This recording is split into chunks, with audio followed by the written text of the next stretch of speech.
name's Christina, and today I'm going to take you through some exercises that you can do on your feet to help you to come into good alignment. So one of the things that is an indication that we are not in good alignment, that we have shifted our weight forward, or another word is an indication of dysfunction in our bodies, is when our toes grip.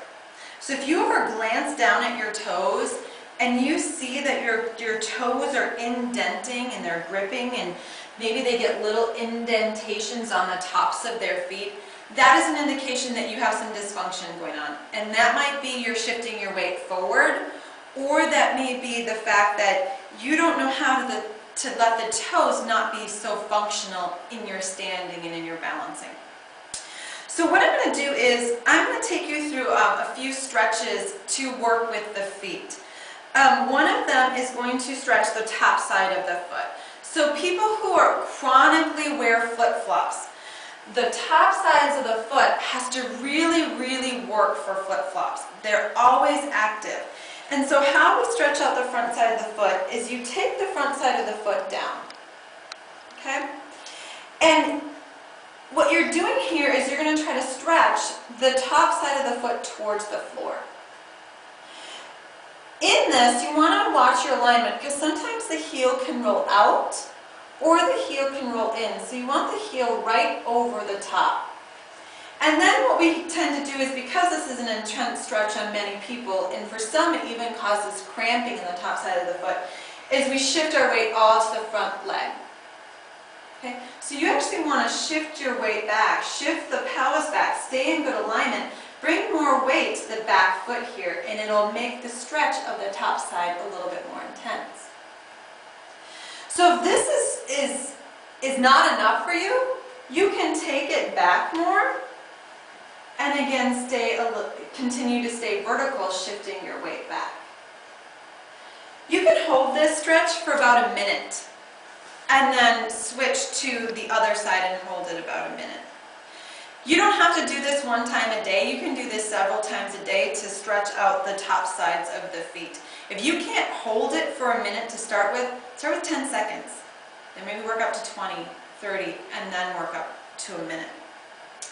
The next one that I really love isn't necessarily one that stretches the feet. It actually stretches the calf muscle.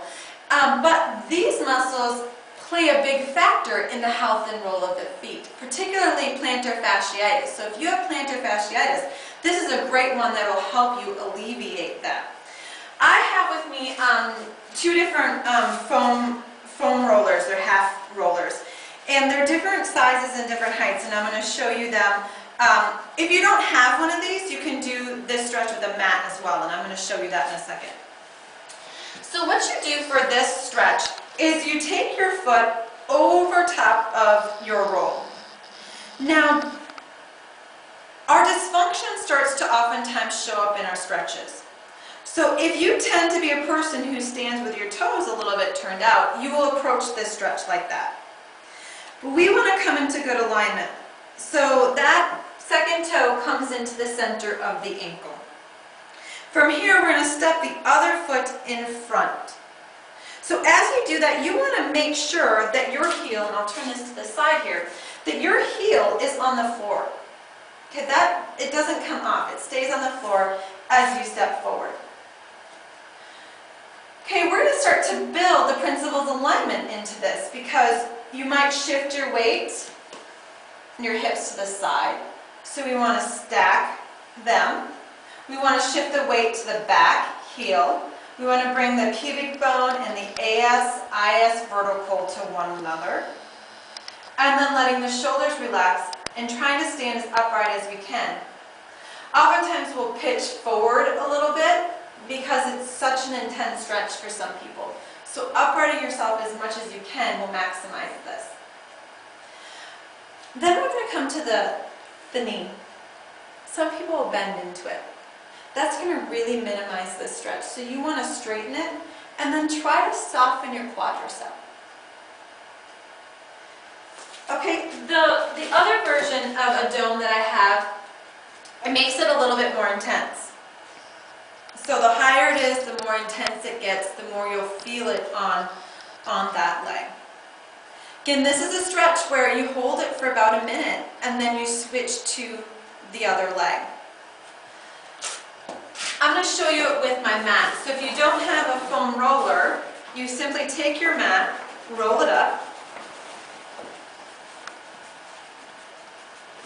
and this creates for you a nice little roll. And again, you stand over top, come here. So if you wear high heels, that's part of your wardrobe for your job. This stretch is going to be super important for you to get the back side of that stretched out, because in high heels, the back side of the leg shortens. Okay, so stretching that out is really important for you to do. Another one that you can do, which is the same as this, but you add both legs to it, is a double stretch. So I'm going to show it to you with, again, the foam roller, and then I'll show it to you with the mat. But same setup, but now both feet come onto it. Toes are lined up center of the ankles, feet are hip distance apart, and then you come forward. Okay. For some of you, if you don't quite reach the floor, you can grab a chair and bring your hands onto the chair here. And what you're going to do is you're going to soften the quadriceps. So if you could see my knees here, in this forward position here, my knees were lifted up. Again, that's my natural tendencies. My knees are locked up. So I'm going to shift my hips back so that they're over my heels, and then I'm going to soften my knees. And then that's really going to get to the back side of my legs here, shoulders. Just stay relaxed. I'm going to show it to you on the mat, and I'm just going to talk to you a little bit about what's happening with the tailbone here. Okay, so mat, the same thing, hip distance apart. Coming forward here, if you had a block or something, you could have hold on to a block here. I'll use my foam roller. So I shifted my weight back over my heels. I'm starting to relax my quads to let my kneecaps move, and if I touch my kneecaps, I can actually slide them back and forth now. So from here, what you want to do is start to work this tailbone, because inevitably, for most of us, our tailbones are curled under. And what we want to do is we want to start to bring freedom into the tailbone, where the tailbone can start to lift upward. So as you start to work that, as the back sides of the legs start to open up, your dysfunction is going to come back into play. So for example, in my body, as I start to draw my tailbone up, my quadriceps re-engage. For some reason, in my makeup of my body, when I say, okay, muscles up here work to lift my tailbone up, muscles down here do the work. So you'll find in your own self if you have dysfunction like that. So you always have to come back to baseline, and baseline is correct alignment. So kneecaps relaxed, quads relaxed, tailbone working its way up, shoulders relaxed here, and breathing. Good. So those are some really key elements for the feet. Just a couple other things that are super great for the feet are simply to just move the toes. So trying to drum the toes one at a time down onto the floor, going from the pinky toe to the big toe, or maybe going from the big toe to the pinky toe, which is harder for me to do.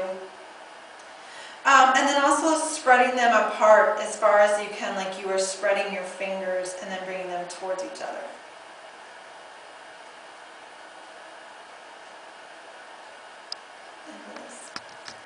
So as you start to work on stretching, particularly the ones that I just showed you, that is going to help facilitate getting you into correct alignment and good posture, and it'll start to be more effortless.